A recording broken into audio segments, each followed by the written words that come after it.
America, Israel आणि Iran यांच्यात सुरू असलेल्या युद्धाचा महाराष्ट्रातील द्राक्ष निर्यातीवर कोणताही परिणाम झालेला नसल्याची माहिती महाराष्ट्र राज्य द्राक्ष बागायतदार संघ व द्राक्ष निर्यातदार संघाचे अध्यक्ष कैलासराव भोसले यांनी दिले. सध्या द्राक्ष निर्यात सुरळीत सुरू असून बाजारभावही समाधानकारक असल्याचे त्यांनी सांगितले. अमेरिका, इस्रायल आणि इराण या युद्धाचा तसा डायरेक्ट द्राक्षाच्या निर्यातीवरती काही परिणाम झालेला नाही. फक्त आखाती देशामध्ये जो काही माल निर्यात होत होता तो अगदी नगण्य होता. त्याच्यामुळे त्याचा इकडं लगेच इफेक्ट झाला नाही. कारण आपली जी निर्यात आहे ती आता सध्या युरोप, UK आणि रशिया इकडं चालू आहे आणि त्याच्यामध्ये जाण्याचा जो काही मार्ग आहे तो सुएझ कालवा नसून आफ्रिका खंडातून जो जातो आहे आणि तो मागच्या 2 वर्षापासून तो बंदच असल्यामुळे निर्यात ही आहे तशीच चालू आहे आणि त्याचा इकडे काही परिणाम झाला नाही. कारण त्यांचा रूट वेगळा, आपला रूट वेगळा असतो. त्यामुळे इकडे तरी आता सध्या काही परिणाम दिसत नाही.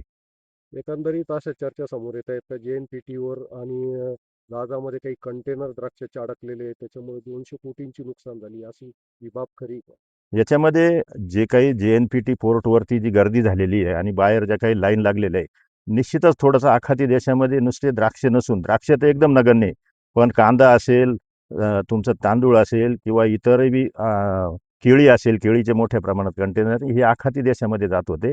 ते थोडेसे थांबल्यामुळे तिथे JNPTला जी पोर्टवरती ट्रॅफिक जामची जी परिस्थिती निर्माण झालेली आहे ती निश्चित बरोबर आहे. पण याच्यामध्ये सगळे द्राक्षाचे कंटेनर नाही आहे. जो तो काही 200 कोटीचा आकडा सांगितला जातो त्याच्यामध्ये द्राक्षाचे कंटेनर अगदीच नगण्य आहे. त्याचा काही परिणाम इकडे झालेला नाही. कारण निर्यातीसाठी जी द्राक्ष उत्पादकता हीच मुळात कमी असल्यामुळे दरावर काही परिणाम नाही आहे. आणि आता सांगली भागातूनच आता माझा फोन झाला सकाळीच. त्यांनी सुद्धा सांगितलं की आम्हाला निर्यातीपेक्षा लोकल मार्केटचं डिमांड आणि साऊथची डिमांड खूप वाढल्यामुळे आम्ही निर्यातदारांना माल न देता जागेवरती आपले इंडियन मार्केटसाठी माल देतोय. त्याच्यामुळे त्याचा काही परिणाम झालेला नाही. एकंदरीत पाहता आज काय बाजारभाव आहे?